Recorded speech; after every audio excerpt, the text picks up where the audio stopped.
All right, we looked at, and we'll just come back. We'll come back to it just a little bit. We spent quite a bit of time. I say quite a bit. We spent considerable time looking at some of the statements regarding the wise men and their trip to see Jesus, and that there are some things. One thing we looked at was the wording that Matthew used, that when Herod saw that he'd been deceived by the wise men. Of course, those men did not deceive him. They made an agreement with him based on false premises. And then obviously, being warned by God not to go tell Herod what they had formerly agreed to do, they were not in any way, they did not in any way sin by not going back to Herod. But Herod would have considered himself as being deceived, that they had not kept their word. But again, and Scott was here at that time, we talked about just from the legal aspect how agreements that are entered with false premises are generally not regarded as binding.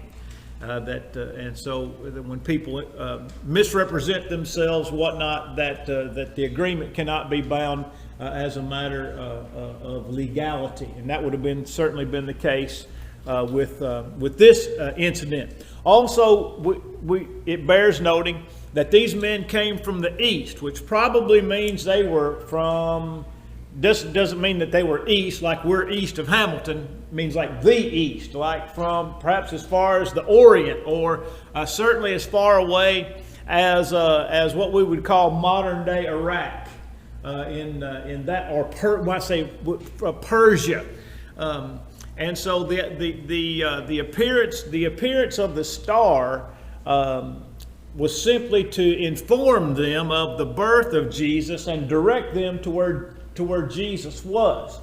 We don't know, but what, perhaps this, given the distance of that journey, but what the star might have appeared 2 months before Jesus was born, or it may have appeared when Jesus was born, and then thus it would have taken some time to make that long journey from where they were to where Jesus was. And so the timing of the star is unknown. So there's nothing that we can know with any degree of certainty with regard to their visit, other than the fact that when they got to Herod in Jerusalem, Jesus had already been born at that time, because the question was asked, "Where is he who is born King of the Jews?" And so Jesus was born by that time. Of course, Bethlehem being just a short distance from Jerusalem, they made that journey likely in one day,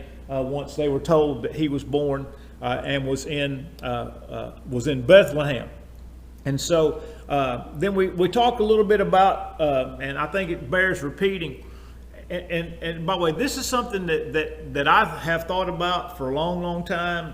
I think even as a child or a young person, why did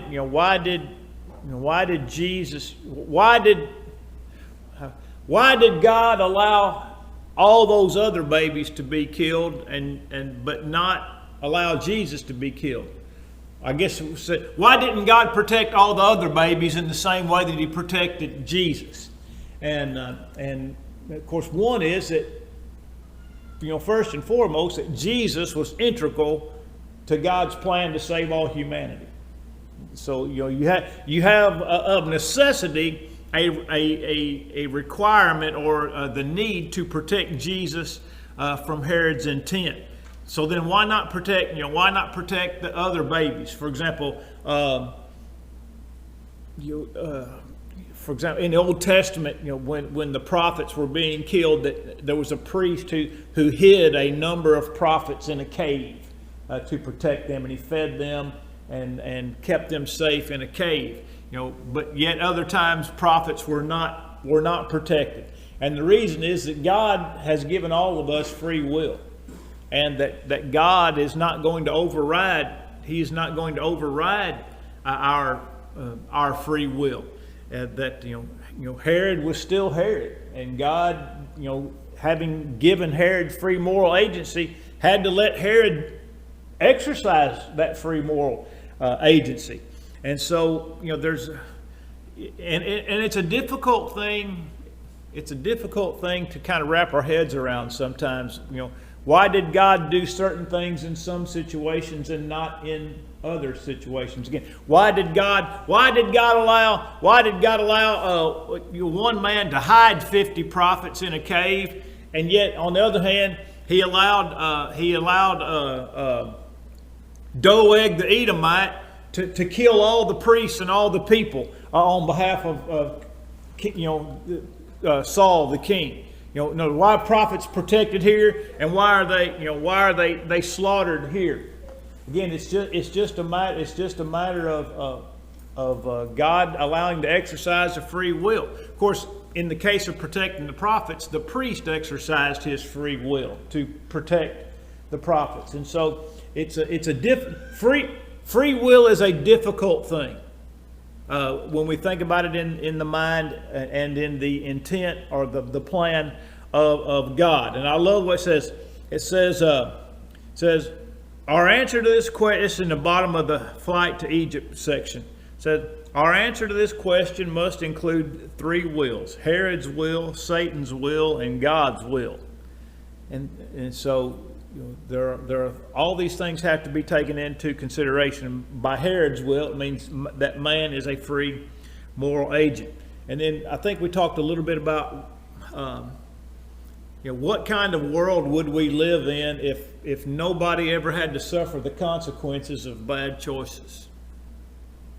Or what kind of world would we live in if we never suffered the consequence of others' evil intent? In other words, in order for there to be good, there must also be evil. In other words, wherever a thing exists, its opposite also exists. If there's good, there is of necessity evil. And so we couldn't exist in a world where people were where everything bad that could happen was always being intervened by God. The world would be unlivable. I mean, you couldn't hardly go anywhere or do anything. And so that's kind of where we closed out our study last week. Now, at the bottom of the page, it talks about not only the flight to Egypt, but the return of Joseph and his family to Judea. Now, this is found in Luke chapter 2.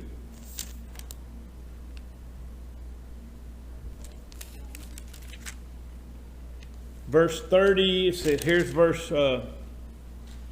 in verse 39. It talks about how they returned to Nazareth. But let's go back to Matthew's account first, though, because it's more detailed in this respect. In verse 13 through verse 23, we have the flight. We have the flight to Egypt, the escape to Egypt, and we don't know how long for certain Joseph stayed there with his family. Obviously, it was enough time for Herod to have waited out the wise men, for him to have carried out his horrible deed against those children. And then that's through verse 18. And then verse 19, it says, now when Herod was dead, this is Matthew 2:19.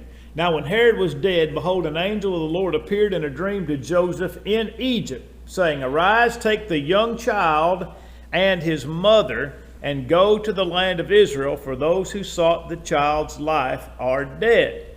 And so, and by the way, I wish I had thought to have done this, to look at the word young child. The word young child. I'm assuming it's probably the same word that we find in regard to infants, and also infants in the womb, which would probably be the word brephos. In other words, the Greek language in this respect made no distinction between babies in the womb, babies out of the womb, and even children of some age, which gives us an idea of what God thinks about children in the womb and babies and children of some age. But note it just says, take them rise and go to the land of Israel. All right, so that's a broad concept. I mean, not that Israel's a big place, but in other words, he was just told to go back home. Go back home. And so as he's on his way, it appears as though he's going to go back to Bethlehem. Because he goes, it says, look at the text, it says, but when he heard, he said, he came into the land of Israel, verse 21, but when he heard that Archelaus was reigning over Judea instead of his father Herod, he was afraid to go there. And being warned by God in a dream, he turned aside and went into the region of Galilee, and came and dwelt in a city called Nazareth, that it might be fulfilled which was spoken by the prophets, he shall be called a Nazarene. Now, one thing that we do know is this, that Nazareth is where Joseph and Mary lived before they went to Bethlehem. I mean, the Bible talks about when the angel appeared to a young virgin named Mary, the Bible says she lived in Nazareth. And she was betrothed at that time to Joseph, who we also understand lived in Nazareth. But when they went to Bethlehem, when Jesus was born, when they came back, it appears as though they were going back to Bethlehem. Or at least somewhere near Jerusalem. Now, here's something we kind of got to get fixed in our head.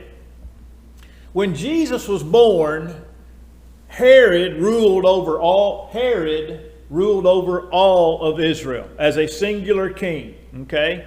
Now again, Herod is simply a title. It's a title and not his name, so to speak. This is talking about Herod the Great, which, by the way, is his own moniker. He called himself that. Okay, it's not that but he did some great things in some respects. Okay, but you have Herod the Great ruling over all of the land of Israel. All right, he's been put in place by Rome. I mean, he's tied into the family of the Caesars. All right, when Herod the Great died, his kingdom was apportioned into 4 regions. Okay, and so, for example, when you read, well, I had to find it. I didn't write it down specifically, but when you read the Tetrarch, Philip the Tetrarch, tetra meaning 4. Okay. So when Herod the Great died, his kingdom was divided into 4 regions, and his sons were appointed over their own region. So you have Archelaus, who was ruling over Jerusalem and Judea, and he had a reputation of being just as bloodthirsty as his father. Then you have Philip the Tetrarch, who ruled over, I believe, what would been the land of Edom, the Edomians. And then there was Herod Antipas, and he ruled over the northern area of Galilee, the district or region of Galilee. And I can't remember, I think the other, Philip, Antipas, Archelaus, and the 4th one escapes me. All right, but the point is that Archelaus was ruling in and around Jerusalem when Joseph took his family there. God says, no, don't go there. Go north to Galilee. So they went north to the region of Galilee, which, by the way, was also not only in fulfillment of he shall be called a Nazarene, but also in the sense that Jesus the prophecy about Jesus was also tied to Galilee of the Gentiles. In other words, the region of Galilee in the northern part was a land or a region that not only was occupied by Jews, but it was also, basically on the edge of Israel. And so it was Galilee. It was called Galilee of the Gentiles. And so Jesus is taken back to Nazareth back to Nazareth there in Matthew chapter 2 and verse number 22 and 23. Now let's go to the next page and close this section out. Close this section out. Jesus in Nazareth and his visit to Jerusalem. Now this is found in Luke chapter 2. And this is the account that we all know where Jesus' parents went to Jerusalem. And I think it's an important statement to make. It says, verse 41, his parents went to Jerusalem every year at the feast of the Passover. Every year. All right, now remember, Jerusalem is down in Judah, and Jesus' parents live in Nazareth. And that was quite a journey, especially for one to be made by foot, and especially if you're toting a kid. You know, every trip is complicated when children are involved, right? Or let's put it this way, it's more complicated when children are involved. And by the way, just think if you were having to walk.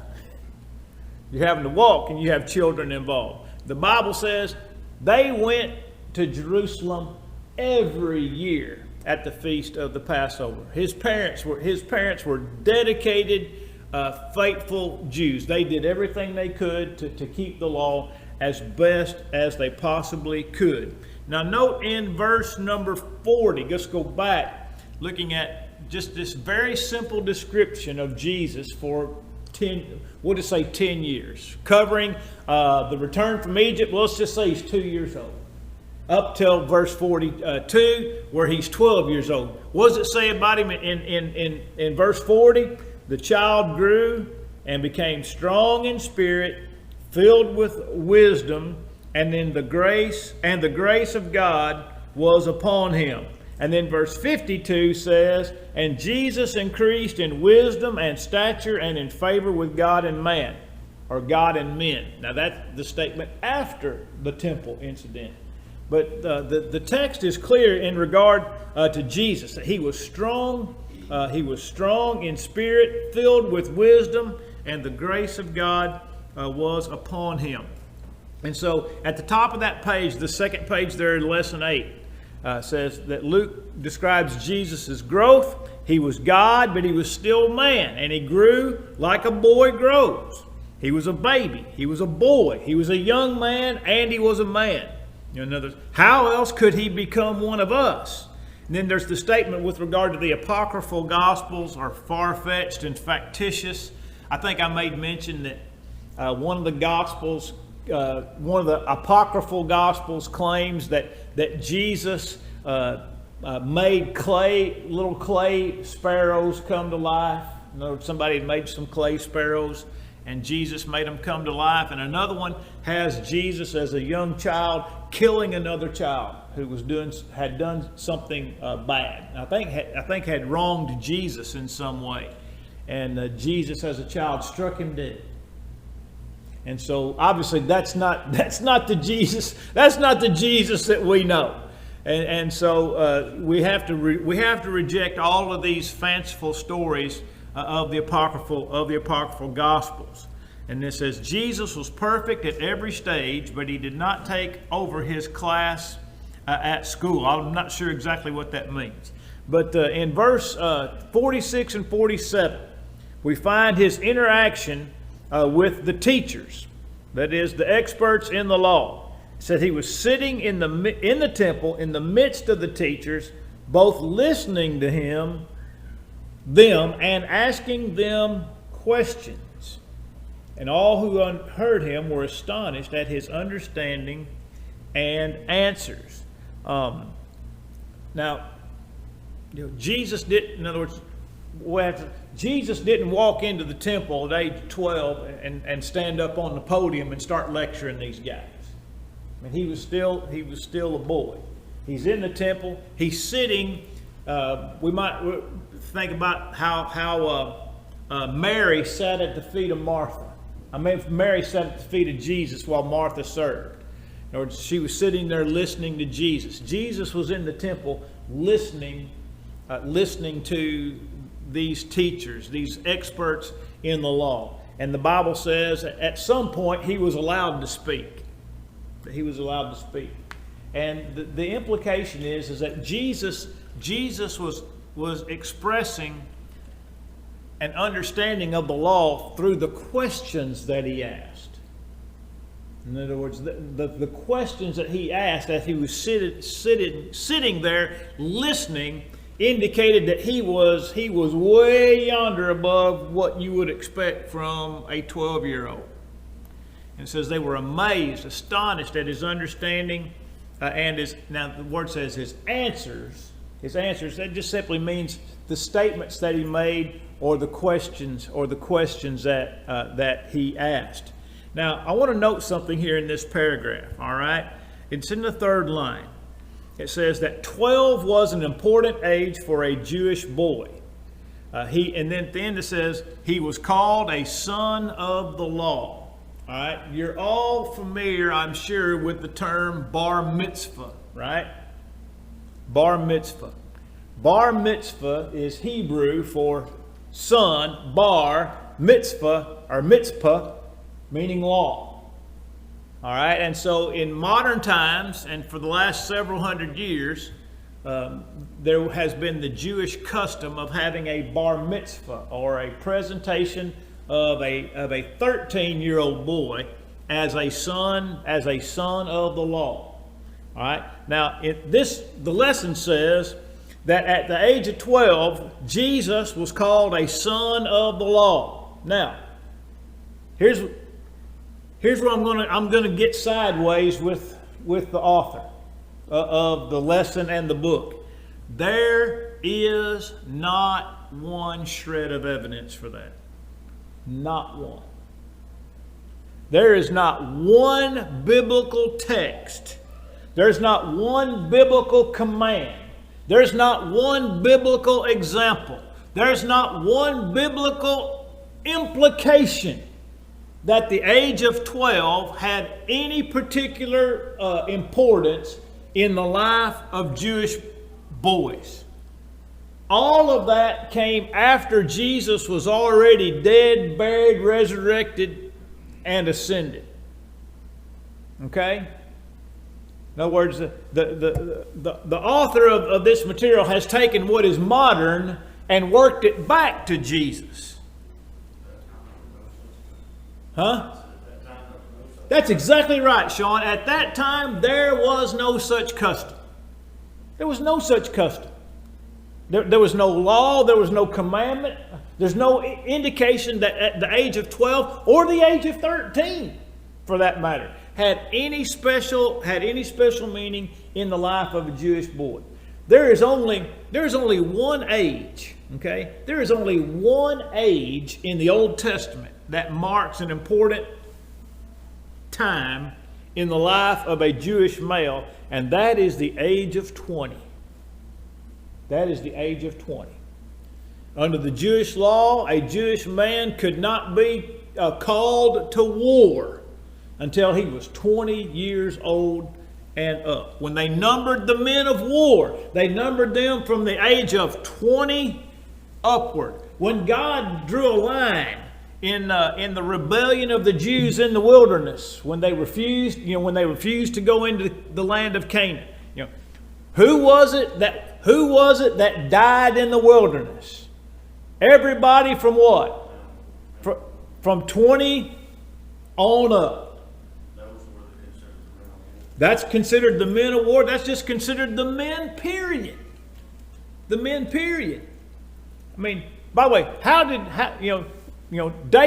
David killed Goliath, and we understand that David obviously had to be under 20 years old, or else what? He would have been with his brothers, right? If David had been 20 years old, he would have been out at war with his brothers.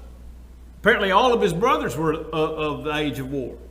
But what did Saul say today? He says, "You are a youth," which simply means David could have been 16, 17, 18 years old when he killed Goliath. All right? And so I just want to make mention of this. Is the reason is because this is just not, it's just not factually accurate. You know, I read page after page after page of writings by Jewish authors, okay? Not one of them put a bar mitzvah in the days of the Old Testament or in the days of Jesus. Not one.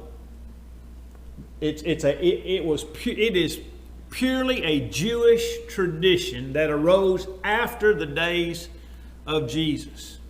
And then I did read one defense of the bar mitzvah, which I found quite interesting, but it's only a part of religious tradition, is that when the Bible says that Abraham weaned Isaac, remember that there was a big celebration on the day that the Bible says that Abraham weaned Isaac. And of course, at that point, there was another contention between Sarah and Hagar, Ishmael and Isaac. And some say, well, that was the day that he was weaned from being a child and became a Jewish man. Except there's a problem. The law of Moses was still 400 years in the future. I mean, that's what Galatians says, right? The promise to Abraham and the giving of the law were 430 years apart. And the promise to Abraham was not fulfilled for about 425 years. I mean, for about another 25 years, right? Abraham was 75 when he got the promise. He was 100 when Isaac was born. So that knocks 25 off that 430. You see what I'm saying? It's about 400 years from this event to the giving of the law. So there can be no connection. There can be no connection to Jewish heritage in that respect, because there was no law for him to be a son of. And so I hate to be so emphatic on this, but I spent a lot of time looking at it, and it's just this idea is just not based in any type of biblical law or precedent or any type of implication whatsoever. All right? And then note in the paragraph just above the conclusion, Luke 2:52. He grew mentally in wisdom. He grew physically in stature, the text says. He grew socially in favor with men. And he grew spiritually in favor with God. And that's a great, if you think about it, that's a great blueprint for raising children, isn't it? That's a great blueprint. That we want our children to grow in wisdom. Obviously want them to grow in stature. By the way, you know, if for example, let's just say you have a child and this child stops growing for some reason. In other words, all the child's peers continue to grow, and this child stays small. Right? I mean, those types of things happen, right?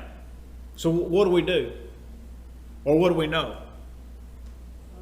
Something's wrong, and we take them to the doctor, and we find out, might be a thyroid issue or some type of chemical issue, or you might, we don't have any, it could be any number of things.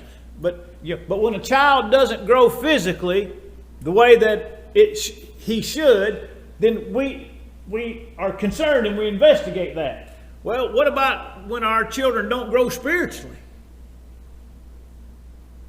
How concerned are we if our children are not growing spiritually?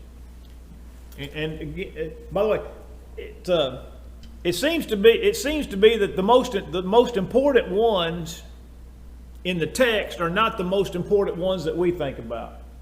If they don't grow physically, we get concerned. If they don't grow socially, we get concerned, right? If they don't interact well with their peers, they have issues with authority, or they're overly clingy to their parents at some point in time. Any number of social issues, and they cause us concern.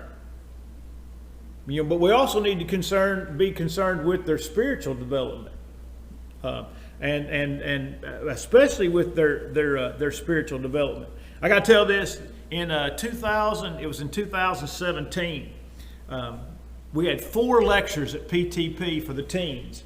That four of us each got one of those. Somebody had Jesus increased in wisdom. Somebody had Jesus increased in favor with God, and somebody had Jesus increased in favor with men. And yours truly had Jesus increased in stature. That was my topic. Jesus increased in stature.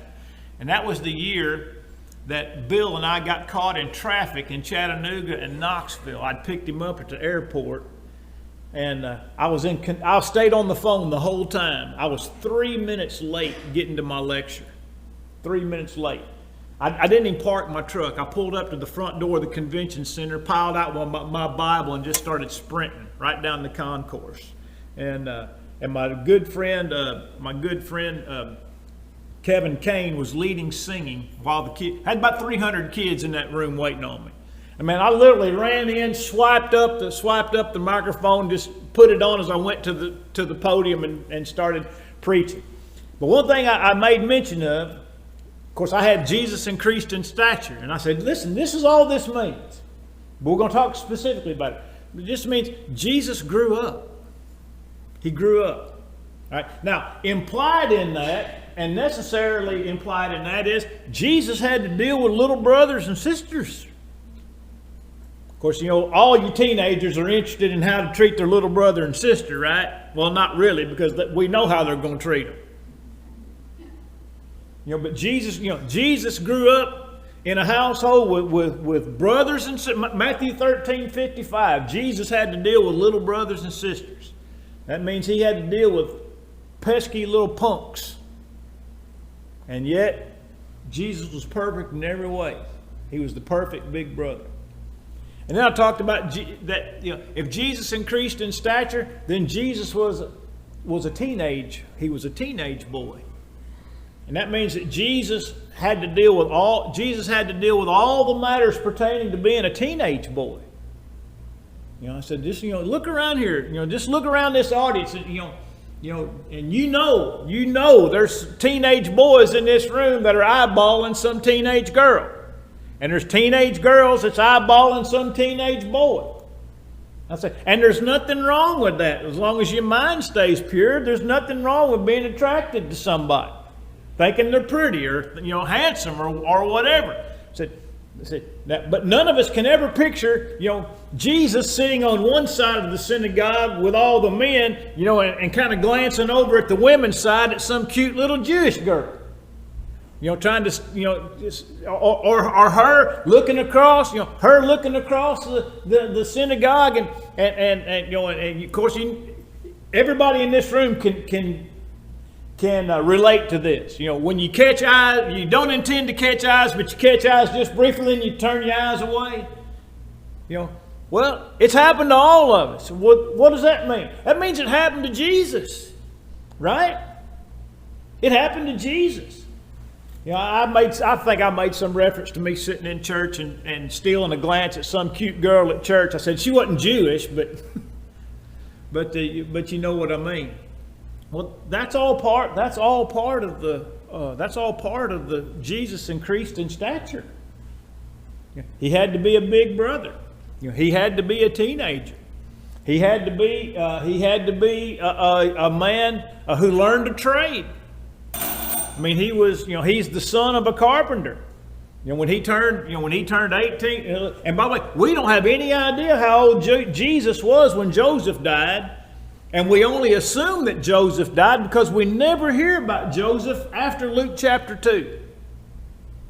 In other words, by the time Jesus entered his public ministry, Joseph was gone.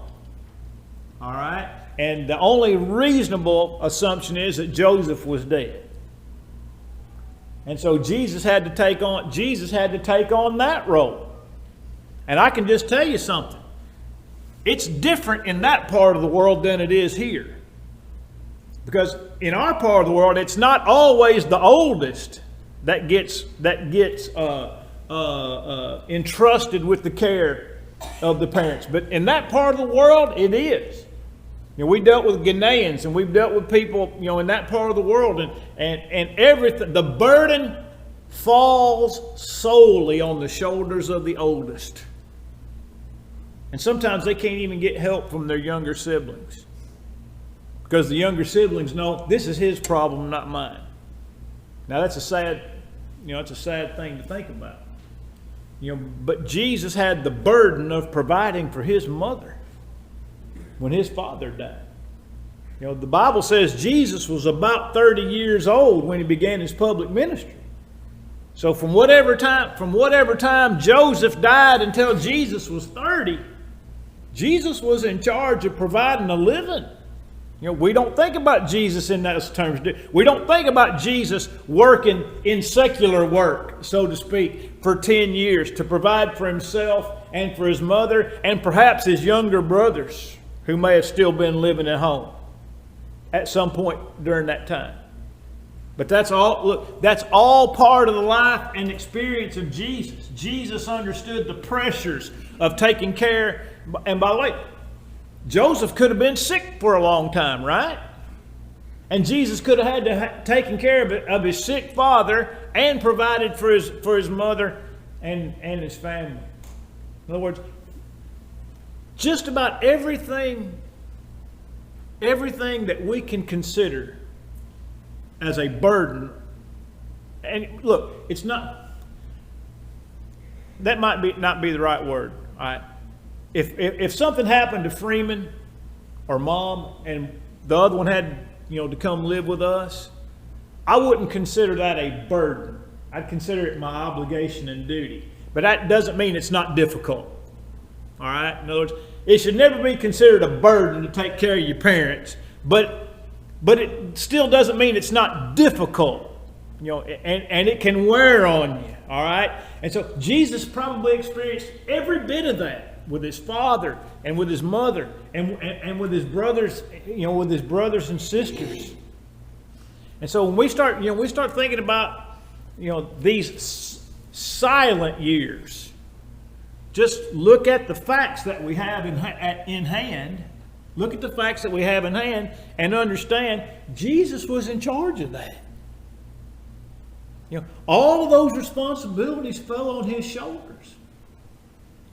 Whatever discouragement you may have felt taking care of a sick spouse or a sick parent, Jesus felt that. Whatever burden you may have felt just providing food, roof over the head, food on the table, maybe dealing with siblings that aren't particularly helpful.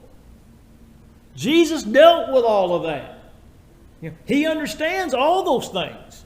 So, when the Bible says he was tempted in all points like as we are, it means that exactly. It means that exactly. And so that's why Hebrews 4:15 says he was tempted in all points like as we are, yet without sin. But that's also why verse 16 says, let us therefore come boldly before the throne of grace to find mercy and grace to help in time of need. We sing the song, My Jesus Knows, right? My Jesus knows, when I'm burdened. My Jesus knows when I'm lonely. He knows all these things. And so that's why he is our perfect mediator and intercessor. But again, sometimes just because the Bible is silent on a thing doesn't mean that it's not screaming to us, in other ways, if we'll just take a moment to stop and to think. Is that first or second? Wow. All right, second. All right, I'll tell you what let's do. Next Sunday, let's do the questions at on Lesson Plan 8 and move right into Lesson Plan 9. These are 9 really simple questions here in Lesson Plan 8, and we'll move right into Lesson Plan 9, which is I'm excited about, because now we're going to talk about the public life and ministry of John the Baptist and Jesus.